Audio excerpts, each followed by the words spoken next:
Ang pagpapahid ng mamahaling langis sa paa ni Jesus ay nagpapakita ng gagawin ni Jesus na marangyang pagbibigay ng kanyang sarili dahil sa pagmamahal.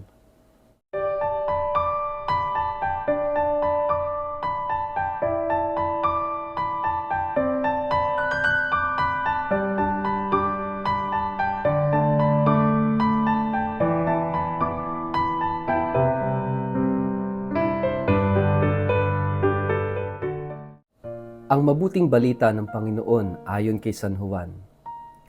6 na araw bago sumapit ang pista ng Paskwa, si Jesus ay nagpunta sa Bethania, kung saan nakatira si Lazaro na kanyang muling binuhay. Isang hapunan ang inihanda roon para sa kanya. Si Lazaro ay isa sa mga kasalo ni Jesus, samantalang si Marta naman ay tumutulong sa paglilingkod sa kanila. Kumuha naman si Maria ng isang bote ng mamahaling pabangong galing sa katas ng dalisay na nardo at ibinuhos sa mga paa ni Jesus. Pagkatapos, pinunasan niya ang mga ito ng kanyang buhok at napuno ang buong bahay ng halimuyak ng pabango. Ito'y pinuna ni Judas Iscariote, ang alagad na magkakanulo sa kanya. Sinabi niya, bakit hindi na lamang ipinagbili ang pabango at ibinigay sa mga dukha ang pinagbilhan? Maaaring umabot sa 300 salaping pilak ang halaga ng pabangong iyan.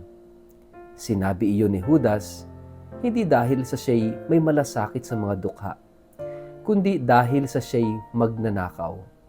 Siya ang tagapagdala ng kanilang salapi at madalas niyang kinukupitan ito. Ngunit sinabi ni Jesus, pabayaan ninyo siya. Hayaan ninyong ilaan niya ito para sa araw ng aking libing. Habang panahoy kasama ninyo ang mga dukha, ngunit ako'y hindi ninyo kasama habang panahon. Nabalitaan ng mga Hudyo na si Jesus ay nasa Bethania, kaya nagpunta sila roon upang makita siya at si Lazaro na kanyang muling binuhay. Kaya't binalak ng mga punong pari na ipapatay din si Lazaro sapagkat dahil sa kanya'y maraming Hudyo ang humihiwalay sa kanila at sumasampalataya kay Jesus. Ang mabuting balita ng Panginoon.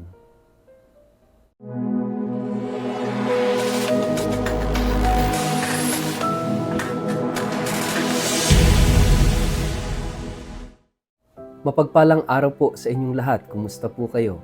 Ang atin pong word of the day ay extravagance. Bago po tayo magpalalim sa ating reflection ngayong araw na ito, kayo po ay muli kong inaanyayahan na huwag kakalimutan na mag-like, follow at subscribe sa ating page na Word of the Day. Ganun din po pakishare ang video ito sa inyong kapamilya, kamag-anak, kaibigan, mga kakilala sa social media para po sama-sama tayo sa pagiging media evangelizers at online missionaries na nagpapalaganap ng salita ng Diyos sa mundo ng social media. Paki-like and follow na rin po ako sa YouTube at sa Instagram. If you want a downloadable and advanced uploading of the Word of the Day, please follow me sa YouTube. Mga kapatid, tayo ay nasa Lunes Santo at dinadala tayo ng araw na ito sa kwento na kung saan si Jesus ay pumunta sa tahanan ng magkakapatid na Lazaro, Marta at Maria bilang paghahanda sa pagdiriwang ng Paskwa. Narinig natin sa gospel ngayong araw na ito na habang si Marta ay naghahanda ng pagkain, si Lazaro ay dumulog na kasama si Jesus at si Maria ay kumuha ng mamahaling pabango na nardo at ito'y generously, extravagantly ay ibinuhos niya sa paa ni Jesus. She anointed the feet of Jesus with a very expensive perfume.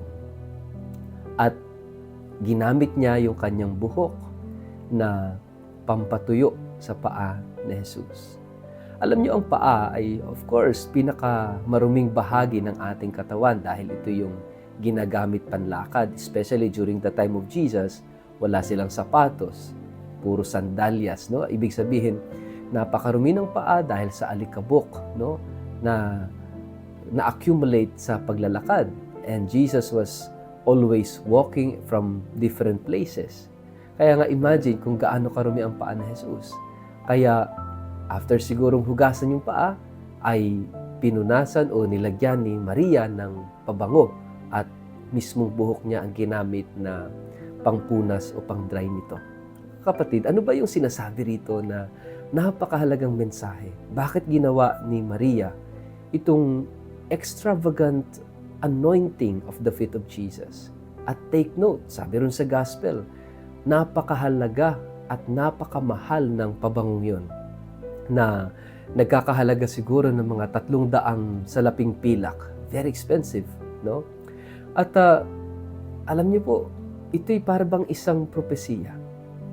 Dahil sabi nga ng Panginoon, ilaan niya ito sa araw ng kanyang libing, no? Kasi yung anointing usually ay ginagawa sa paglilibing. And it is like a prophetic action na ginawa ni Maria na pinunasan niya ng mamahaling pabango, anticipating the death of Jesus. Na dahil sa ginawa ni Jesus na mga himala, milagro sa kanyang aral at sa pagbuhay ni Jesus sa kapatid nilang si Lazaro, tila ba alam ni Maria kung ano ang kahihinatnan ng lahat ng ito. Tulad nga na sinabi sa gospel, itong mga pari ng templo ay pinagpaplanuhan na rin nilang ipapatay pati si Lazaro dahil marami ang umaalis sa Judaism dahil sa patutuo ni Lazaro at sila'y naniniwala kay Jesus, sumasampalataya kay Jesus. So because of the insecurities of the Pharisees, of the temple people, gusto nilang ipapatay hindi lang si Jesus, kundi pati si Lazaro. Mga kapatid, anticipation of the death of Christ. Kaya ito ginawa ni Maria. Napakamahal pero hindi niya pinanghinayangan na ilagay ito sa paa ni Jesus. Doon sa pinakamaruming bahagi, doon ipinunas ang mamahaling pabango. Na tila ba para kay Maria, ito'y walang saysay kumpara sa gagawin ni Jesus. Yung pinakamaruming bahagi ng katawan ni Jesus, ang kanyang paa, ay higit pang malinis kumpara sa atin dahil tayo makasalanan. Yung gesture na yon, yung buhok ni Maria na sumisimbolo sa karangalan at dignidad ng mga babae. Kaya nga ito'y kinukovera, no? Ito'y nilalagyan nila ng takip dahil ito'y simbolo ng karangalan ng isang babae. Yun pa yung ginamit ni Maria ang pangpunas ng paa. Isang gesture, isang kilos na nagsasabing walang saysay ang ating karangalan. Walang higit na papantay sa gagawin ni Jesus. Bagamat yung paa niya ay marumi, pero higit pang marangal yung paa ni Jesus kumpara sa atin, kumpara kay Maria. Mga kapatid, hindi lang yon ang sinasabi sa ating kwento. Sinasabi rin sa kwento, sa gesture ni Maria, kung paano ang ating Panginoon ay marangyang magbibigay ng kanyang sarili bilang pagpapakita ng kanyang labis na pagmamahal sa atin. If Mary was generous enough to pour out the expensive perfume sa paa ni Jesus, Jesus will be far more generous of pouring not an expensive perfume, but His own blood for us. Ang ibubuhos ni Jesus ay mismong kanyang dugo para sa ating kaligtasan. Kaya nga ang ginawa ni Maria is like prophetic kung ano yung gagawin ni Jesus para sa atin. Hindi pinanghinayangan ni Maria yung pabango at hindi rin panghihinayangan ni Jesus ang kanyang dugo na dumanak at ialay niya para sa atin. Kaya nga mga kapatid, ang halaga natin, dugo ni Kristo. Ang halaga mo at halaga ko ay buhay ni Kristo. Kaya sana pahalagahan natin ang ating buhay at pahalagahan din natin ang bawat isa. Dahil si Jesus ay namatay at nag-alay ng buhay para sa lahat. Mga kapatid, sana makita natin ito lalong-lalo na sa mga mahal na araw. Kung gaano tayo minahal at pinag-alayan ni Jesus na kanyang pag-ibig ng kanyang buhay. Sa ngalan ng Ama at ng Anak at ng Espiritu Santo. Amen.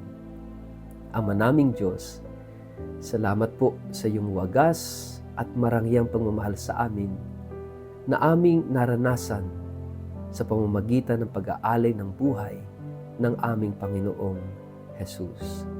Amen. Pagpalain po kayo at ingatan ng makapangyarihang Diyos, Ama at Anak at Espiritu Santo. Amen.